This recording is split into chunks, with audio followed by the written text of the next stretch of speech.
Cursed by the old gods in Bethany, we are four mortals taking on the impossible task of reviewing all 1001 pieces of pop culture, so we can one day die. This is episode 115. Yay! All right. Yeah, cool. Yeah. I'm into it. You're for it? Yeah. Good. We're all here?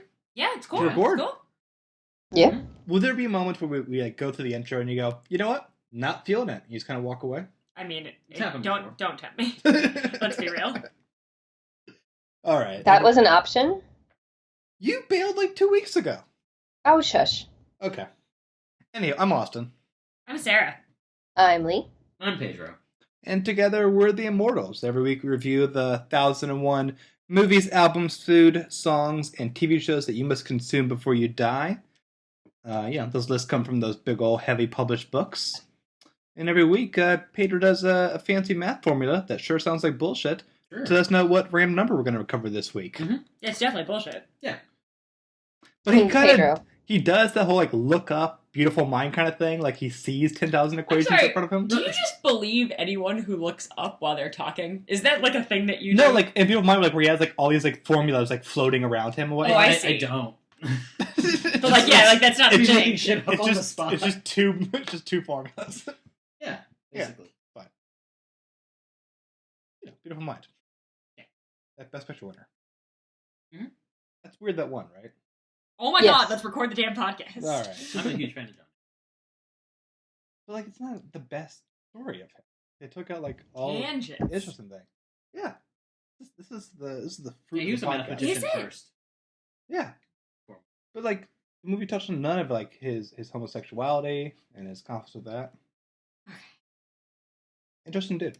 Mhm. Anyhow, the Immortals, names, premise. Yeah. This week we're doing number 779, which consists of the following things. The movie is A Fish Called Wanda.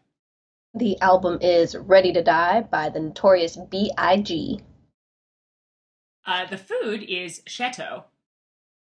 The song is Didi by Khaled. And the TV show is The Tudors. Let's get right into the movie, which is A Fish Called Wanda. Otto is a man of many talents. Hey, great fish. Oh. Little squeeze of lemon, some tartar sauce. Ken is a man of few words. Tell him from me. George is the man with the plan. 13 millions, my friends. And Wanda Do you speak Italian? Molto pericoloso. is the woman they love. They all set out to commit the perfect crime, To 20 million. To a job well done. but it turned into something George moved the loot? less than perfect. Disappointed! So they turned to a lawyer named Archie Leash. Leech. George is going to tell him what the diamonds are. with Wanda as the bait. I want you to make love with me. Pop. Nothing. He's really hooked. I thought you weren't jealous. I'm not. I don't believe in jealousy. It's for the weak. Come a girl as bright as you could have a brother who's so... Don't call me stupid. I'm really, really sorry. I apologize unreservedly. Are you totally deranged? You're afraid so, old chap? John Cleese, Will you leave immediately, please? Jamie Lee Curtis, Kiss me there. Kevin Kline, Put the other one up. Michael Palin, May I kiss you, Ken? No, you can't! A Fish Called Wanda. A smasher. Oh, dear. A Fish Called Wanda is a 1988 film directed by Charles Crichton, but really the driving voice behind it is star and writer John Cleese, alongside Jamie Lee Curtis, Michael Palin, and Oscar-winning performance by Kevin Kline. This is a farce about a jewel heist and essentially trying to find the jewels after they screw over one of the guys as part of the heist. It's great. It is. We have John Cleese as a unhappy barrister in a very British way, where he doesn't realize he's unhappy. Jamie Lee Curtis, Kevin Kline, and Michael Palin are all jewel thieves who keep changing the location of where the diamonds are, where the key is, and who knows what about how to get them all out of the country, as they all try to backstab each other. This is a movie that I saw a lot when I was younger, just because this isn't a Monty Python film, it's almost Monty Python adjacent because you have 2 of the 6 members For sure. and John Cleese as the writer of this film. And it's great. I'm under the impression that you 3 had never seen it before. Yeah. Nope. I don't know how I missed it, kind of. I don't know, I think it's that it didn't come out in my lifetime, or my most recent lifetime. Because we're old. Right. And then it, like... It came out in 88. Which is the year I was born. And So it was your lifetime. I guess it's true. Maybe. Well, I don't know. Depends on when it came out. It was after March. Probably. July 15th, Okay. Oh, then you could have 1988. easily gone to the theaters and said 1 please for A Fish Called Wanda. You got discounted ticket because you were like 6 months old. Okay. I Happy birthday, Sara. missed the movie. I didn't see it when it came out, and somehow I missed it in the future, and I watched it I watched it for this, and it was good. Pedro, what do you think of the movie? It missed my funny bone. What? It just grazed it. I don't know. Maybe it's because I was expecting, like, roll on the floor laughter. I don't know why I would be. But, like, it just didn't hit as well as I hoped it would. That may have been the problem. But I mean, like, Kevin Kline was hilarious. Well, yeah. But I hated him. Oh, Yeah. yeah. Well, yeah, you're But supposed He's to. the worst. But he like, barely could recuperate how much I hated him with how good a portrayal and funny the character was. You know, there might be something there because I don't know what I've done to see this movie, but I remember the first time laughing a bit at him. Mm-hmm. It was all like the wordplay because I just found him to be such an obnoxious person. Yeah. Every exactly. subsequent viewing, I laugh at almost every word he says. Okay. I mean, the guy screams "asshole" Yeah, to it's- everyone on the street because he's driving Yeah. the wrong way on the street. Like, and then John Cleese, same sort of thing. Well, he almost has no jokes in the movie. Yeah. He's a generous screenwriter where he gave For all sure, the yeah, funny lines. he's really the straight man. Yeah. Jamie Lee Curtis is so good in this movie. She was. So good. She's so good. And I guess I don't have, like, I don't have a lot of associations with Jamie Lee Curtis. Like, I've seen her and stuff, but, like, she's so funny. She's so funny. Have you seen Trading Places? Yeah. She's also very good in it. She's good. That was like the other time I think of her as like a comedic role. Yeah. Oh, and of course Sarah's favorite film, Freaky Friday. Yeah, Freaky Friday is a great movie that everyone should love. And it's great. And Is that one where she switches bodies? yeah. With Lindsay Lohan, yes. Oh, yeah. And then She she's was a person. old, like the Crypt Keeper. Sarah may have said this. I say old like the Crypt Keeper a lot, and I don't know why. That was a thing that it's like the only thing I retained from Freaky Friday and why I love that phrase so much, but I do say it a lot. Which is also confusing that like the teenager would reference the Crypt Keeper. It's very strange. Anyhow, Levy, do you find it funny? I started this movie a while ago, like, I don't know, like 5 or 6 years ago. I started watching it and I turned it off because I didn't think it was funny. And I wasn't getting it and I just wasn't enjoying it. This time around, I still got to that point where I was like, this movie is so boring. This is not funny. I don't understand what all the setup is. But once you get past that mile marker and it's like 45 minutes in, the movie becomes really, really fun. And that's what I wanted for the whole movie, I think, not just the last hour. I also have started this movie multiple times, and it definitely has a slow start comedically. There's like a lot of characters to watch. It's a bunch of white dudes, and it's hard to track if you're not like paying attention. But it was really good. It's a very curious farce, and farce is one of the hardest genres to do on film. It's just inherently a better thing to do in the theater. That's where you can get the real momentum and madness. Well, I don't know about that. I mean, there are so many great movie farces. I don't know if you can say that it's... I mean, it's hard, but, like, I just lots of one people that have done it. Oh, I agree, but, like, the energy of the theater, when, like, you have the... Because with editing, you kind of change the pace of, like, people running in and out of things, moving the props around, like, a noise is off, or then be a tenor kind of way. This is a very, like... It's almost like a thriller farce, but not as fast-paced as one of those genres, because every scene does, once it begins, once the main guy in the heist is screwed over, put in jail, and they have to get the diamonds.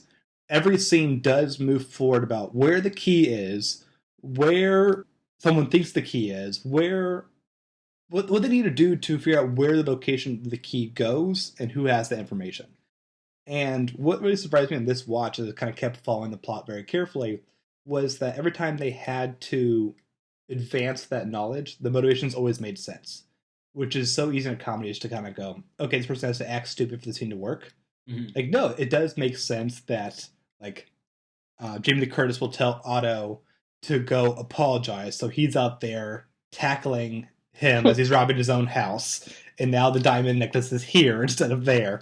It just kept, surprisingly, every single motivation for what makes more chaos made sense, not just, like, forces of idiocy. Even though, as I said often, Otto is very stupid. Very stupid. Mm-hmm. Very So stupid. stupid.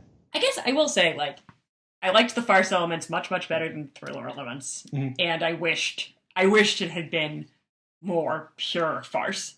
Like, I agree. I think that it loses its momentum when it tries to be, like, complicated. Sorry. When it tries to be complicated. And I think that it is at its best when these characters are just, like, being dumb in their own special dumb ways. Like, that's a lot of the, like, really awkward parts or situational heavy parts. Like, I'm not the best at cringe humor. It's not, like, very, very cringe worthy, but, like, that made it so that I couldn't get very much into those bits as well. Okay. One of the biggest elements of cringe humor, which almost never works for me, but did in this film. How did you react to multiple animals dying in this film?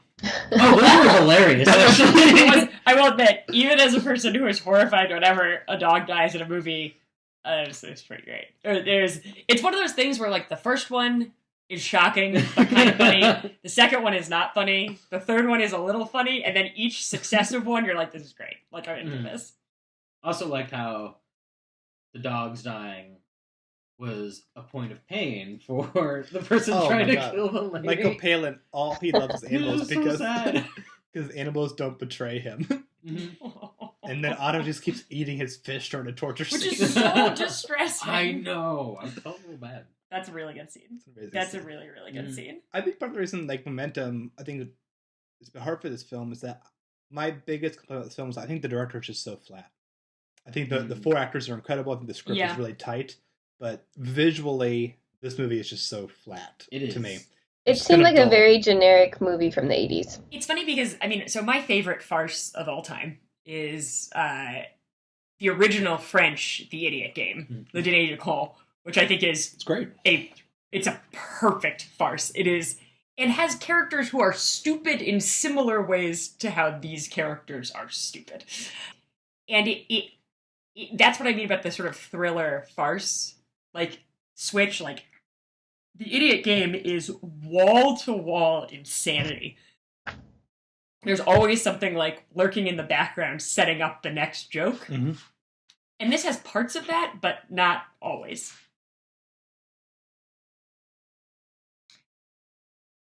Yeah, it's just, even, like, when people are running around it, it's just very Mm-hmm. And my other complaint movie, I think we're avoiding spoilers for the most part, is I think the title cards at the end are not funny. That was just too... It was, like, cheap. And, like, it doesn't feel like the same movie. Like, why? Because also, like, the thing that to me, like, purposely doesn't work is that John Cleese is so unhappy that, like, to think he believes that Jamie Lee Curtis is in love with him, even though, like, there's no real evidence she's not going to screw him over later on. It's true. Yeah, no, he definitely... Yeah. So I don't like the title card, like, oh, they lived happily ever after. Like, no, they probably don't. That seems wrong. Mm-hmm. And, but, man, these performances, I mean, John Cleese as the straight man is so good, but Kevin Kline as Otto. He was pretty. Last night I started watching that Hulu miniseries about 9/11, starring Jeff Daniels. And Jeff Daniels and Kevin Kline are these two dramatic actors of ours that we kind of forget are just insanely goofy when allowed to be. Mm-hmm. Are you kidding? I love Dumb and Dumber. No, but he just keeps getting hired as, like, you know, he's this Sorkin guy now. He does monologues. He's the voice of reason. But if you allow them, you know, like in the same decade, Kevin Kline was in Sophie's Choice. You know, like but they're not to be so goofy. Mm-hmm. Kevin Kline in this is just a angry ball of fire who hates everyone around him and thinks he's smarter than everyone, which is blatantly not true. Maybe one of the cringe factors that didn't work for you, definitely worked for me, is when John Cleese's wife comes back in and Jamie Lee Curtis is there, but Otto's also there because he's jealous. And then, as they're all like they're about to get out of this awkward situation, Otto pops in and says he's from the CIA, and they're looking for Russians. And just one of the worst lies ever told. Oh yeah. Which is further confusing because John Cleese doesn't even know he's there. So John Cleese is watching all this happen and go, Why is any of this happening? Yeah. It was fun. One of the things that like really helped me enjoy this movie is once I made the realization that these characters were just kind of like prototypical Always Sunny in Philadelphia characters. Sure. I was like, oh, okay. These people are supposed to be so dumb and so terrible that it's funny, not just dumb and terrible in general. Got it. Okay. Once I got to that point, I enjoyed the movie a lot more. Yeah, I mean, Michael Palin, who's one of the more innocent characters, his arc is still trying to kill an old woman. Oh yeah. Oh yeah. Yep. As a witness to his buddy, robbing a jewelry store or bank or they robbed something. Jewelry store. Jewelry store. Yeah. Something, safe deposit, something. Well, they put it in a safe deposit box. Yes. But oh man, I laughed a lot this viewing. Pretty much every line Kevin Kline said. Just Jamie Lee Curtis's flippant energy of just how much she'll just change her motivations to kind of get her goal. And I mean, she almost kills Kevin Kline at the beginning of the movie. Yeah. When they think that the jewels are there. But then has to just kind of stick with them because he's useful for the moment. Mm-hmm. And Michael Palin. As poor. I liked him a lot. His stutter is so... I don't know if it's an accurate stutter, but it's a comedic stutter. Awkward. It is so, and like, it's so impairing in like the best possible way. That scene near the end, because you kind of realize that John Cleese and Michael Palin had not had a scene together. And they're like two of the Monty Python guys. It was kind of like when they made Caddyshack and realized, Bill Murray and Chevy Chase aren't in a scene together. We should just awkwardly write one. And they just kind of show up in a scene together. It was sort of like nice to see them arrive. And to have it be so similar to a Monty Python sketch where his stuttering is at the worst and he can't say the name of the hotel when the box is. And you're just watching him like cry and panic as he just can't say the words. I don't know. I felt like that scene was unbelievable because like Michael Palin knows where it is. Why doesn't John Cleese just say, hey, why don't you drive me to where we need to go? Especially since the very next scene, Michael Palin is the one who's driving the motorcycle. That is fair. It does take them a while for them to say, write it down. Yeah. Yeah. I think the comedic logic is that Michael Palin was in too much of a panic, friends. Mm-hmm. But there's reasoning. I mean, I think overall, a lot of John Cleese's character wasn't quite believable. Like you said, like, is he really that unhappy that he's just like able to be gulled into all of this? He's not. Like, are you supposed to think that he's a dumb dude when he has like a really nice office and supposedly a great career? What is a barrister? It's true. There are no dumb people who have really nice offices. Okay. Sorry, I had to. A barrister is a litigator. A solicitor is a transactional lawyer. They very helpfully have different names for those very, very different jobs, whereas we call all of them lawyers. He works for the government. Yeah. It seems like he's basically some sort of prosecutor. But he was defending. That's true. He's a criminal lawyer. Well, he's so unhappy at home. Right. I mean, his Portia. Wait, I forgot about Portia and how Portia is the best joke in the whole movie, and it just keeps coming, and it's just so great. She wants to switch out the horses because she doesn't like them. Yeah, that's okay. I laughed every time her name was said, and I honestly, it's that farcical delivery that you don't even know why you're laughing. It's so good. There were jokes like that, despite the unevenness. Like, yeah, I don't know. There there was one thing that like always kind of annoyed me, and it's probably because I'm a weirdo, but Archibald Leach is Cary Grant's real name. It is. So, like, that distracted me the entire time. I was like, you're not Cary Grant, John Cleese. You will never be Cary Grant. Stop trying to be Cary Grant. That's funny. So it annoyed me. That had to have been intentional, right? I mean, like, yeah, it was. This feels very much like a bringing up baby kind of movie. Yeah. Oh, it's fun. Yeah, I don't know what ex-wife John Cleese was on by this film, but that rings true by just how unlikable this wife character is. Yeah. He had some feelings about relationships. But the one thing that I liked about his character so much is that's what kind of keeps throwing off Jamie Lee Curtis is that he's very loyal to his job. For like majority of the movie, like she just keeps wanting to get the secret out of him, but he keeps like rejecting her sexual advances because he's honorable to the law and like what they can't like.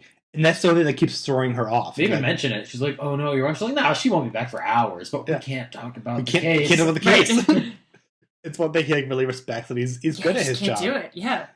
And then I mean, it is a pretty important rule of criminal law, but also don't flirt with the witnesses either. Sleep with them. And definitely don't steal jewels and also run away at the end. Also bad. Also bad. Any final thoughts on this movie? I'm a fan of this one. I feel like I should watch it again now. It seems like the common theme is maybe you won't hit the first time, but well, it's just because like I mean Kevin Kline's character is just so he's so confrontational to everybody. Yeah. Like he just keeps saying the most awful things towards especially the English. Everyone he's around. Yeah. He hates everyone he meets. Oh, one joke that I kept seeing work for Sara was Otto's vast vocabulary of Italian words. Oh my god, so great. Yeah. So great. And then the callbacks with the Russian words and it was good. That's the only like, earnest thing about Jamie Lee Curtis. She just loves to hear foreign languages. And it doesn't need to be, it could just be food words. Yeah. That's okay. She doesn't care. It's okay. Otto thought the Gettysburg Address is where Lincoln lived. Yep. That's my favorite insult. Yeah, it was good. It's good stuff. Alright, I think it's time for Henches. I give this one a 4.3. It's real funny. I'll give it a 4. Give it a 3.5. I'm going to give it a 3.75. Wow, I was the lowest. You were. It's weird. That is weird. Yeah. It feels wrong. Especially for a Monty Python-esque comedy. Yeah. Alright. Well, it has people from Monty Python in it. I wouldn't. I said esque. I mean, it's adjacent. Yeah, like there's some unofficial ones like Jabberwocky. Terry Gilliam film with. I don't think this counts as Monty Python-esque. I think it counts as having people from Monty Python in it. I think if you get like 2 or more. No, but it's still not esque. It's just cast. Like, what if they did a drama? Honestly, it's closer to Fawlty Towers. Yeah, that's true. In terms of humor, but with Kevin Kline as the Fawlty character. Yeah, because Monty Python is like beyond farce into like there's more absurdism. Absurdism, yeah. And more political and such. Yeah. Fish Called Wanda. Recommended. Yep. Now it's time for the most obvious transition of our lives. Lee, what did we hear this week? We listened to Ready to Die by the Notorious B.I.G.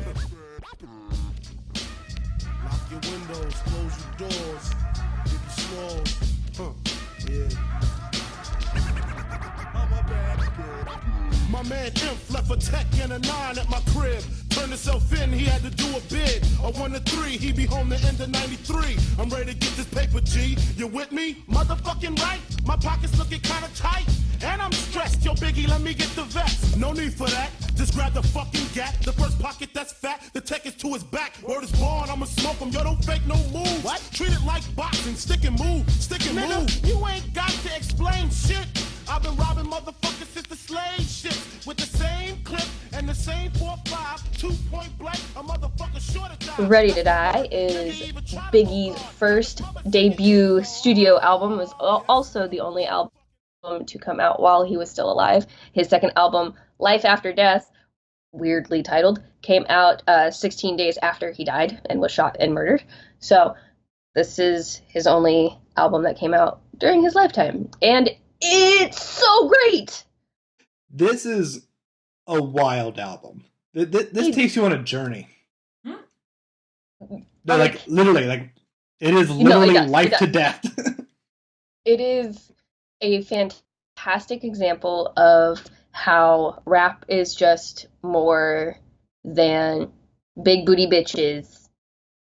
Even though big booty bitches are sometimes, brought in and talked about and vocalizing their sexual. Anyway, we'll get to that. We'll get to that. They still have stories, and they still have rules, and they still have logic to them. And Biggie was known for having these autobiographical songs that these raps that he would do, talking about how shitty his life is and how he grew up on the wrong side of the tracks and things like that. So I think it's great. I love this album. It's so good. I was so impressed by this, and I don't know much about Biggie aside from his fateful end.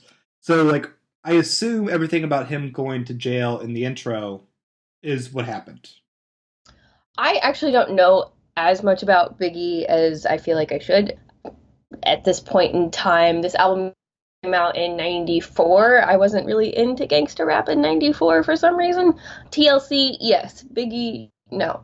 Anyway. Lion King soundtrack, of course. Yes, definitely. Always a must.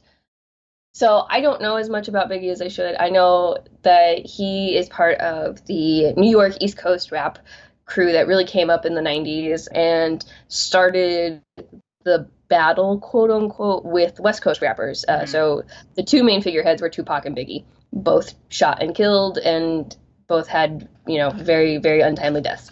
That's pretty much what I know in a nutshell about Biggie. So I don't know if that much is autobiographical, but I do know that he tried to pull from his own experiences a lot. So I wouldn't be surprised. Well, because you literally, the album begins with a baby being born. Yep. Which is fascinating. And then in a way that actually reminded me of the opening sequence to Legion, you kind of keep having the character, I guess, of Biggie age and things become tougher for him over these 3 minutes with evolution of rap also kind of happening in the background. Is that kind of how you interpret it? Yeah, I'll get that. I can see that. It's just a little, we would see it as a time-lapse montage of sorts in visual form. It would be a great montage scene in a movie, at the beginning of a biopic. And then it kind of ends with this idea of no, I have big plans, I'm not going back to jail. And then it kind of now goes into mostly a lot of series of songs about kind of where he is now to where he was that are really fascinating. Things Done Changed is the next song, and Give Me the Loot are both really incredible. Oh, yeah. But also, I will not say that every song I think is a work of genius, because I think really anyone singing about their penis is stupid. Yeah. So the song One More Chance is ridiculous. And I know it's supposed to be tough, and it still has some really clever lyrics. Condom filler. And I need to pull up the lyrics for this one. I found myself more laughing than being more impressed about how big his dick is. Yeah, I can definitely agree there. I don't necessarily like hearing about people talking about their genitals ever, so I just don't think it's that original because everybody has one. True. And then the next track is just a woman having sex with him. Yeah. There's some crazy dialogue in it as well. It is. I started listening to this album at work. I quickly changed that because I got to the moaning of the lovely lady featured on that track and decided that probably I would HR complain or two in my future. Yeah. Yeah, there's another track like that too. I forget which one it is. Yeah. But again, they're not all the songs are amazing. I wasn't a fan of Me and My Bitch. Nope. For probably various reasons that one can surmise. Well, but then on the other hand, there are some really great songs on it. The two of the singles on the track were Juicy and Big Papa. And Big Papa, I hear on the radio at least once a week today. Like it's a great song that still has a fun beat to it, and you can still kind of jam to it in your car. It's a great song. Me and My Bitch is not very good, but there is still like some moments in there of like kind of early on where he's like expressing love in kind of a Oh clever my way. gosh, no, like I loved it at first. I thought it was great. It's like, oh, this could be really sweet. And then Yeah, it was man. me and my bitch. It's true. Yeah, Big Pop was great. It's kind of funny, like, I'm still like so much of a music novice, but I kept hearing so many like clear ways that there's influenced others. Yeah. Respect reminded me a lot of who's that Jewish rapper who had that hit Youth a couple years ago? Oh, I know who you're talking about. Starts with an M, I think. Yeah. That like had a very like strong like Notorious B.I.G influence on it now. Early on, I actually did feel a bit of Hamilton in the album, which I found curious. I haven't heard Hamilton, so I can't comment. I'll say it here on the podcast first. Hamilton, good musical. That's all right. funny. Yeah, you should listen to it. Yeah, probably. Mattis Yaku is the person, Mattis is the Yaku. Jewish rapper you're looking. Yep. Yeah, it's just a really kind of, it's just a confident album, and it's such a, kind of rarely do I kind of hear like the bragging rap songs and get into this, but this really kind of felt more of like, I'm showing you my past to explain why I'm bragging so much, because this was never dreamed about. This is all I dreamed about, and I got it. Kind of a really awesome way that I never felt it was. It always walked the line of being too self-indulgent, I guess. I'll agree with that. I feel like overall it is a very satisfying album. I can see why it was so influential because it's a new, different sound at the time, and it really kind of brought in this whole wave of gangster rap, and that terrified white audiences in the early 90s for obvious reasons. So I think it's interesting that something that talks about shooting and killing people and has very explicit mentions of sex on it, like all these things are on an album that sold a lot and was incredibly popular and is still incredibly popular. Like the most Wikipedia pages for an album will have like, oh, allmusic.com listed it as a B+, and like Blender liked it too, and that's it. This album has like 20 different magazines and television and internet places ranking this album because it's so good. I mean, it's also not just like mentionings of sex. There are 2 sex scenes in this album. And not just like mentionings of sex, they are sex scenes. They The are. audio of sex. Yes. Yes. And then it ends on such a curious spot with the song Suicidal Thoughts. Like, because this whole album like has the glamour lifestyle, but also doesn't. I mean, that's the weird dichotomy of even a song like Me and My Bitch, right? Mm. And it was like, cause I was listening to the remastered album for this, and it has 2 songs after Suicidal Thoughts for the bonus tracks. And that doesn't work when you have him die in the last 5 seconds. Spoiler for an album for the first time. Which, like, I always thought that was, like, once I heard that, I was like, that's really weird and really kind of, like, real-life foreshadowing in a very odd way. And I think it adds something, it adds another level to this album that, I think it adds, like, another layer to this album that you don't get with any other albums, because you have this meta-knowledge that this was his only album, and it ends with him dying. And like that just it's I don't know. It's hard to put into words, but I think it adds and not just him, the legacy of it. And not just him dying, but also like you hear voice on the track telling him like not to die. Yeah. Yeah, I was moved by the ending. I was just kind of surprised by the whole arc, even when it was at its silliest. Because again, One More Chance is a silly song. I don't find it to be tough or sexy. It's just a, how long is that song? 5-minute song about his dick. It's a thing. But yeah, I really liked it. I was I want to learn more about kind of rap albums of this time, and there's a reason why so many years later, Notorious B.I.G. is still seen as kind of one of the most impressive figures of this movement and of the genre.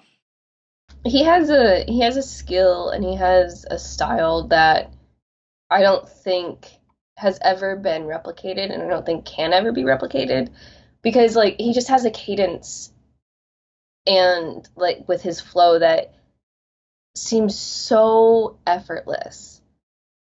Yeah. And you don't get that very often with rappers. Also, me learning things way too long.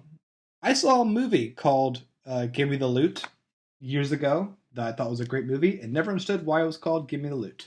Okay. I learned today why it was called Give Me the Loot. Okay. Lute isn't like violin or kind of thing? You bet. Nice. That was it. Yeah, that's why I learned. Cool. Pedro's happy now. Yeah. And also in my weird, I don't know, music. This is my first time hearing Method Man perform music. Because I know him as an actor more. Yeah. Yeah. He's really good on The Wire. I don't think I've seen that season, so. He's in later, he's like in a couple of last seasons. Yeah. And, yeah, I mean, this will only work for our editor, but The Wire is better than Gilmore Girls. Anywho, now it's time for Hinges. I'm gonna give this 4.25. I'm going to go 4.5. I'm actually really excited to listen to this again. And, All right. I'm going back to the most important ranking of I'm keeping this on my phone.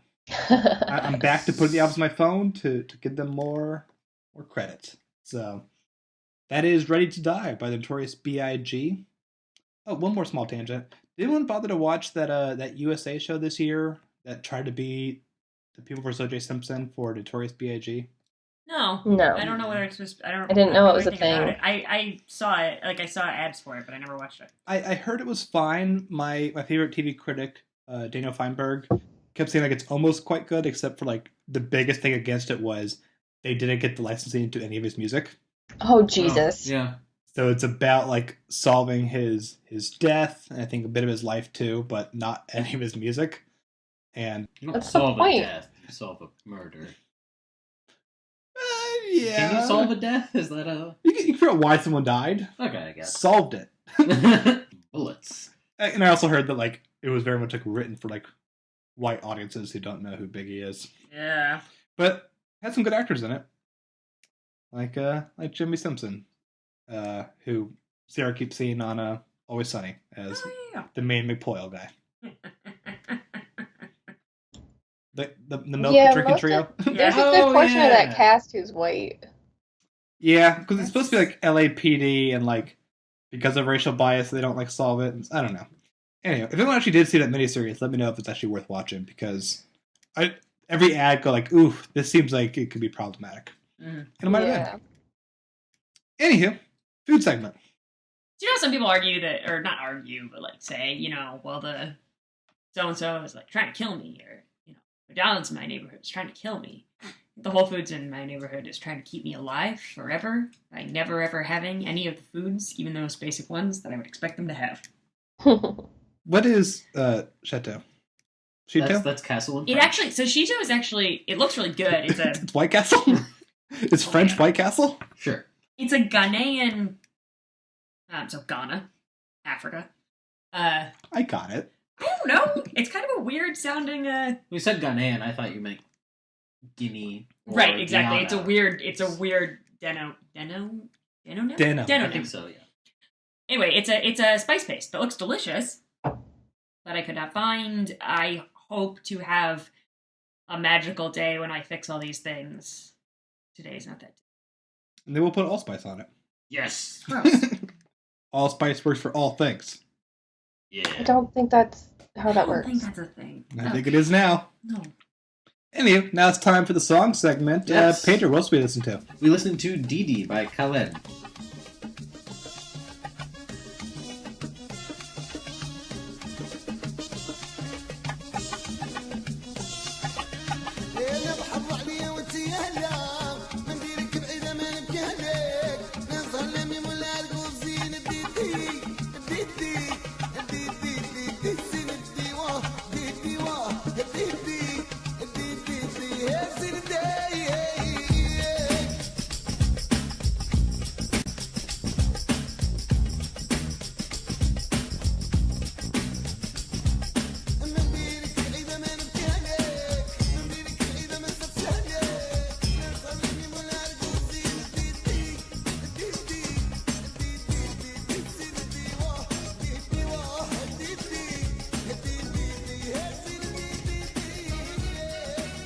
Didi is a song by Khaled, an Algerian singer, pop artist type thing. And it was on the album, also called Khaled. 92. It's about things. Oh my I'm god. worried when you start shrugging this early into your segment. No, I did some looking and I found out what the lyrics were in English, and it sounds like it's a guy pining after a young woman. Yeah. Was her name Didi? I don't know. How much digging did you do? Well, I mean, yeah, I don't know actually. Oh No, my it's got line and then translation. Line, translation. I'm not very good at it. So, yeah, it did fairly well in Europe. It did really well in French. It was the first Arabic song or song sung in Arabic to chart in France successfully for a while. So that's good. The Swiss liked it. Other people liked it. It's Rai, which is what? I think that's how it's pronounced. That's how it's Rai? pronounced. What's Rai? R-A-I with a thing, umlaut, right? That's 2 dots. Oh, the genre. Audio medium? Yeah, that's the genre. It's Algerian music. It's traditional Algerian music, but like with a well, it sounds like this. It's definitely not like a folk. It's definitely not folk songs. And it's it's funny. I was originally introduced to it, I think, as my French teacher in some effort to make us like think that French was about more than like Gerard Depardieu movies. Like had us listen to a bunch of Rai. I've seen hundreds and hundreds of French films. I've seen like and Gerard Depardieu's seen all of them. No, I think it's like 1 or 2 with him. Wait, what's wrong with you? He's in every French movie. He's in a lot of French movies. I know, but there was a whole thing called the French New Wave, consisting of dozens and dozens of French filmmakers that changed cinema forever. I've seen those 1,000 films. Right.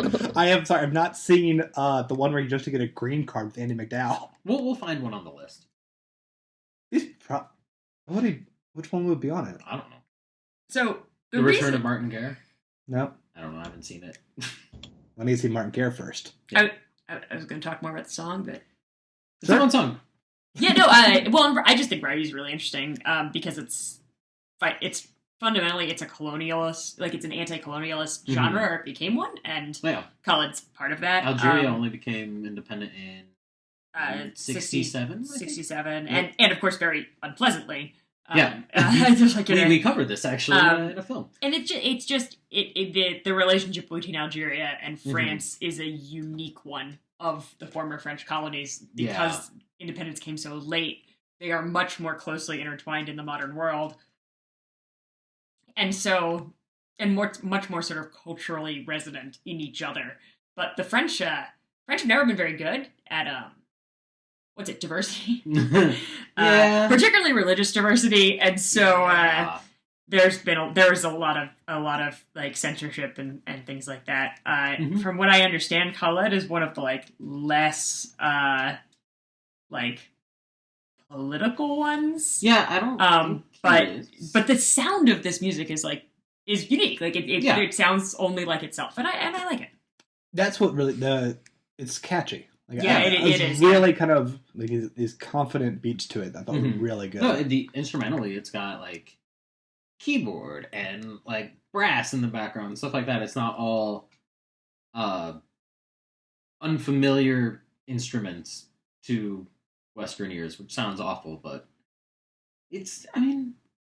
It was fun to listen to, and even though I don't understand anything that they're saying, it was genuinely enjoyable. I remember way back super when... fun and upbeat.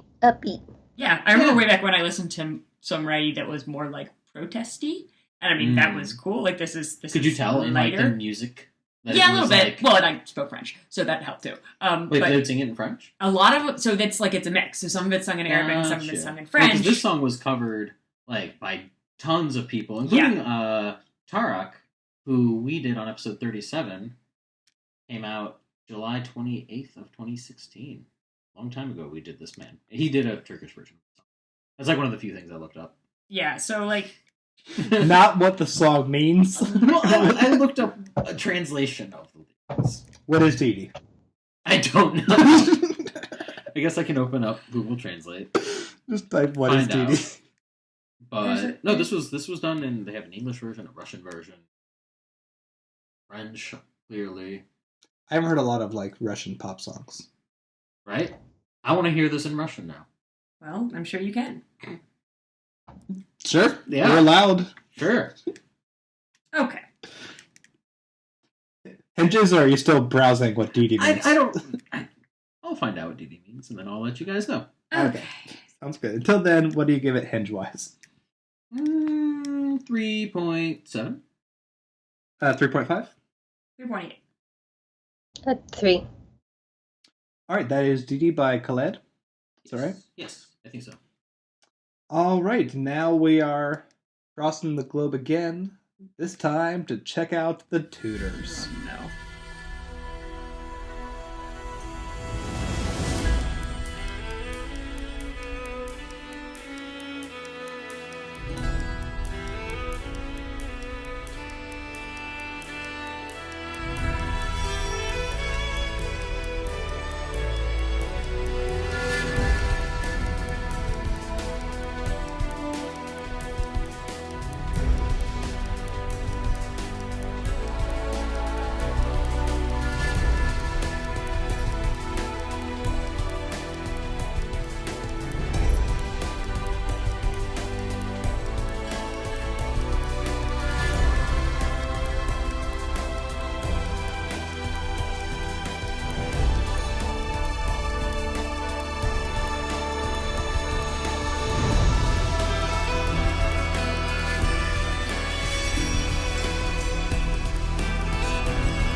Tudors is a 4-season show that aired primarily on Showtime. It is a show completely written by one guy, which you can start to tell after you binge watch it for a podcast. The guy's named Michael Hurst. This is all about the notorious King Henry VIII and his 6 wives. It is played by Jonathan Rhys. Nope. What's the guy's name? Yeah, Jonathan Rhys Meyers. Not Jonathan Rhys Davies. What? He's an attractive man. Oh boy, wait till season 4 where he has to be an old man makeup. Ooh, yeah. Oh no. It's a nightmare. It's great. Anyhow, some other people worth noting is Natalie Dormer from Game of Thrones is Anne Boleyn. She is always the best part of the show. Sam Neill's in the first season. Wait, Dr. Grant? Yes. Nice. Right. It doesn't last long. You have Peter O'Toole playing the Pope, and then I think after he got sick, Max von Sydow replaces him.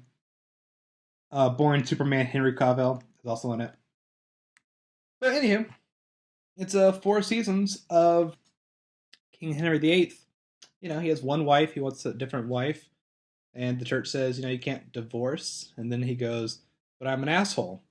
And then, he just fights with the Catholic Church for a while, then he fights with France for a while, then he kills a wife, then he kills a wife, and then another wife dies, then he kills a wife. And then, battles with France for a while, battles with the church for a while, battles with the church for a while. Another wife dies. Some people keep saying the phrase male heir a lot. Sex and candlelight, sex and candlelight, sex and candlelight, sex and candlelight, sex and candlelight. Beheading, beheading, beheading. It's a really boring show. Which is strange because all those things I said should be dramatically exciting. But they're not. They're really not. And only part of it is the lead's fault. I really put all the blame towards the writer. Because I really feel like in season 1, he tried to get into the mindset of Henry VIII. And it was stupid, but to have him acting weird in the gardens and whatnot, trying to understand who he is, what kind of king he is. And then pretty much that is all thrown aside because they kind of gave up on that. It's weird for a 4-season show to give up on what drives the main character because then it just feels like putting history on autopilot. And also, I could tell, not even accurate history on autopilot just becomes monotonous. Is there actually drama between the church and the king? No, it's just going to play out as it plays out. There's no ever real cat and mouth back and forth. It's just really, really dull. the point where even all the sex scenes are dull because they're all filmed the exact same way, and it's like every affair is just filmed for titillation without even the fact that it's the monotony of there are so many affairs in this show. Just like it's supposed to be like an obvious like, oh look, they're supposed to be so loyal to the church, but they're all having sex with other people. Isn't that, hypocrisy? Yes. It wasn't season 1. Now it's 3 seasons later. And it's just a really, really boring show. Lee, I understand you've seen parts of this show.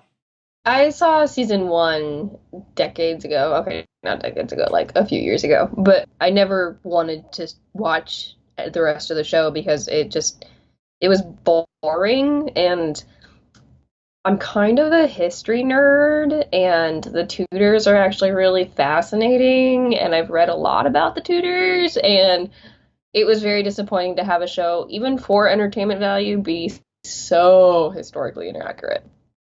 Well, I saw this quote saying, the writer saying, I'm making a dramatic soap opera first, not going for historical, which is crazy if this is what he thinks is the entertaining version of the Tudors.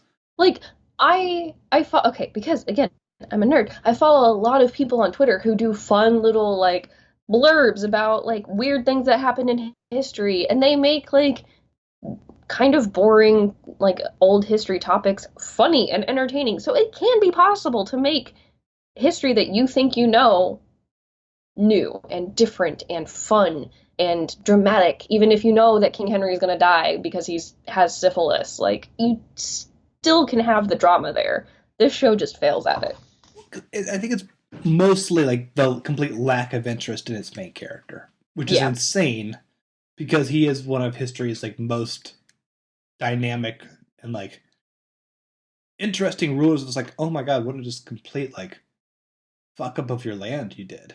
It's just like it is arrogance on display in a way that's rarely been like matched.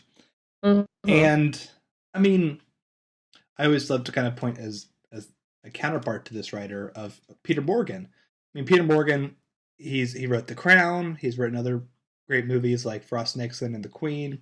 And this is someone who finds really great drama in the small elements of power and kind of what that means and royalty with the people. And he doesn't have public beheadings. I mean, he has the soon-to-be queen opening up the box of like essentially the most important documents of the day about where the state of the world, and you have a dramatic score of just sort of opening the box and being like ready to embrace her education and her duty as a person on the main stage. And you have what's his name? Quetzalcoatl, Howard. I have no idea. The composer. Glass. Howard Glass, yeah. Did he do the score for The Crown? One of the Howards. I don't know. It's the most dramatic music in the world because it has emphasis on it. I mean, you watch The Darkest Hour, and that's like such a dramatic, like cheesy version of Churchill, and The Crown looks at like the nuance of like his legacy is seen as a metaphor for how he sees his painting. There's a painting scene in The Tudors that's just like real stupid because it's like a clearly famous painting, but like digitally altered, so it's John Rhys Meyers. And not enough can be said for how stupid he is in old man makeup and old man dyed hair, and he's already a limited actor. Do not make him play old man. Did they make him fat? Not really. Like, okay, so he has too much bone in him. Henry VIII, when he died, he was like completely syphilitic. Yeah. Like completely. Didn't he like bust out of his coffin? Yeah. Yeah, there's like it's like the crazy shit. They toured his dead body. They toured his dead body around the country so that everybody could pay their respect, blah, blah, blah. And because he had so much syphilis and so many other crappy things wrong with him, his body exploded. Yeah. It's one of those sometimes cited, it would be cited as spontaneous human combustion, except we know exactly why he exploded. Well, they cover syphilis by saying he has a gross leg. That's what that was? His bum leg was syphilis? The show just says he has a gross leg. It's all syphilis. Everybody has syphilis. Especially with how much he was having sex. Yeah. And the only real highlight of that show is Natalie Dormer. This is Natalie Dormer pre-Game of Thrones. Playing Anne Boleyn. Yeah, and she is such an amazing actress, and she actually amps up all of the political drama so well with her, her cunning demand on the screen. It is, and so when she does die, not a spoiler, she's wife 2 out of 6. That's the only time this show actually makes a death like, we're sorry you're going. Yeah. Like, they draw it out for like 2 episodes, her beheading, as they stall her leaving the show. And I thought that was incredibly well done. It just, like, besides the Anne Boleyn plotline, I didn't care about the show at all. I didn't care about Henry VIII. I didn't care about any of the characters. It just wasn't good. And there are some really good Henry VIII stories out there. See the My Kingdom for a Horse? A Search of the Third. Never mind. Wrong name, wrong number. Totally wrong situation. Perfect. King of England, though, right? Yes, he was the one who sweet. had all the wives that he didn't like and beheaded them, started the Church of England. Kind of an important character to world history. Also movies about him, too. Daughter was Elizabeth I. Well, you're talking about Henry now. Yeah? Okay, good. At first I thought you were describing Richard. I'm like, how wrong was Oh, I? I was like, that can't be. Yeah, okay. He wanted a horse. That's all I know about That's him. all I got. And yeah, and they there's so many title cards at the end of this series of like, oh, I know we just kind of like jerked off for 4 seasons, but his legacy was important. Like, that could have been covered. I mean, I would recommend watching Charles Laughton, kind of one of the great actors in early Hollywood. He played Henry VIII in an amazing film called The Private Life of Henry VIII, which really kind of plays up the fat, childlike, I want everything, because I deserve everything elements of him. If you want a better version of the political drama between church and the crown at that time, the Best Picture winner, A Man for All Seasons, is fantastic. It is actually interesting, and you actually are interested in what happens next, as opposed to this movie, this show, this whatever. Yeah, if you think the first 2 seasons are bad, wait till Anne Boleyn's not in it anymore. Yep. And no Sam Neill just being cheesy as hell. So yeah, that's the Tudors. The whole series is on Netflix. I bet you're all gonna just stop this podcast and do a little skip and run and watch it. I give it 2. Nope, 2 hinges. It sometimes looks good. Lee, did you watch enough for hinge ratings? I mean, I watched the first season about 5 years ago. Watch another episode and come back with a hinge rating. I think you gotta have All right. fresher, angrier eyes. Okay. But I really appreciated your take, especially on its historical. Yeah. Didn't you said you did a report on how inaccurate it was? Yeah, my most recent time in college, I actually, one of my many presentations I did was about how the Tudors was pure entertainment and not at all historical. Yeah. I just sent you guys all a picture of old Henry VIII. Yeah, it's stupid. Grandson of Richard III. No. Yes. No? Grandson, great-grandson. That's not even good old man makeup. Oh no, it's a nightmare. And he tries to do old man gruff voice. It is a problem. Don't worry, the show ends with him as a wonderful, joyful king, and we all loved being around him. What an asshole. Anyhow, that's episode 115. Nice. Woohoo! Oh, yeah. Yeah? Pedro. Yeah. What are we going to do next week? Oh, math, 700 something. I mean, I like 7s and 14s. I kind of want to keep going with that. What do you mean 7s and 14s? 14 is twice 7, so let's say 14, and we'll cut it in half, and it's 7, but then we'll take it all backwards. So it's 147 backwards. Sure. 741? 741. Cool. Oh, okay. Is my math right? I think I did that right. Yeah. That 7s and 14s are numbers? Yeah. That was your whole equation this week. Exactly. God damn, I hate you, Pedro. All right, fine. We're doing 741. Okay. It has been weeks since we did a Best Picture winner. We're going to be covering Platoon. Huh. Interesting. Yep, I need to see that one again. I guess I'm going to. The food is Shanxi aged vinegar. Extra age. Extra age, sorry. Yeah, this is going to be so much older than you think it was going to be. What else we have here? The album is Fuzzy by Grand Lee Buffalo. Grand Lee Buffalo sounds like the nickname of a president. It doesn't sound real. Like, it sounds like one of those, like, random name generators that people have been making. It's like a lot of last or middle names for presidents, but I don't see a first name in. Anyway. Wait, you're counting Lee as a president? Sure. What?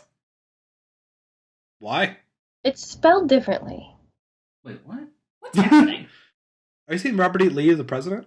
No, I just said it's a name that could be a feasible last name for a president. Or middle name for a president. Couldn't any last name be a feasible last name for a president?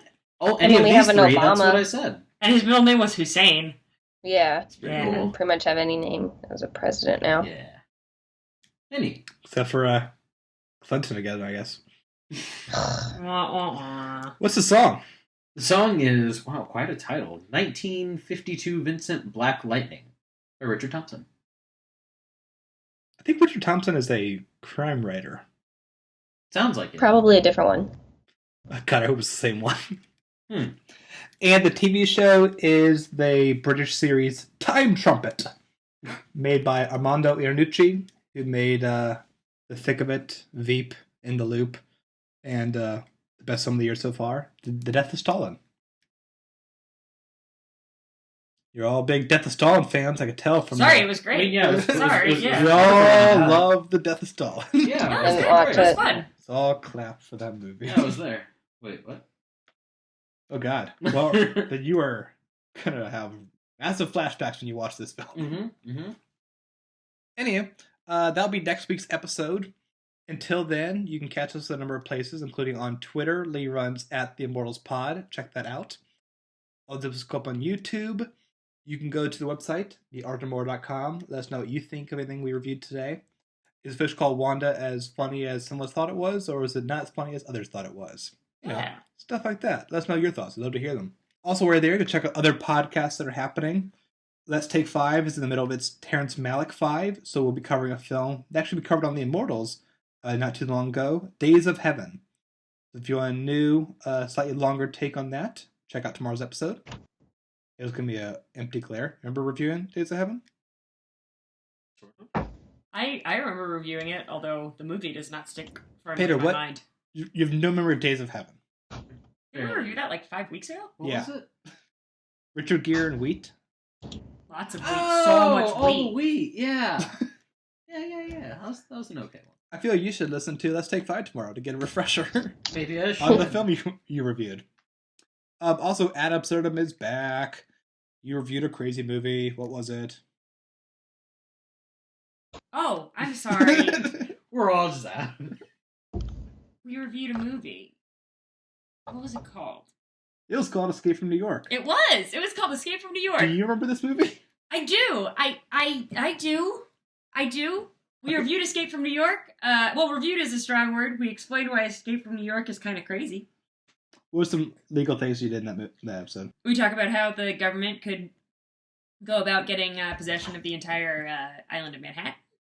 And we talk about whether it's cruel and unusual punishment to put people into a, every man for himself, battle royale type death massacre island instead of, Prison? Hint. Yes. Oh, God. And just real quick, Pedro, Sara, do you guys remember the film A Fish Called Wanda? Yes. Yeah. Fuck you, Pedro. All right. Special thanks to Adam Lord did the music and Sarah Brest who edited this episode. We thank you guys both for making us sound so good. And yeah, we'll be back next week. I'm Austin. I'm Sara. I'm Lee. And I'm Pedro. Bye, everyone. Bye. Bye. Now, folks, keep To all the ladies in the place with style and grace, allow me to lace these lyrical douches in your bushes. Who rock grooves and make moves with all the mommies. The back of the club, sipping my wet is where you find me. The back of the club, macking holes, my crew's behind me. Mad question asking, blunt passing, music lasting. But I just can't quit because one of these homies Biggie got.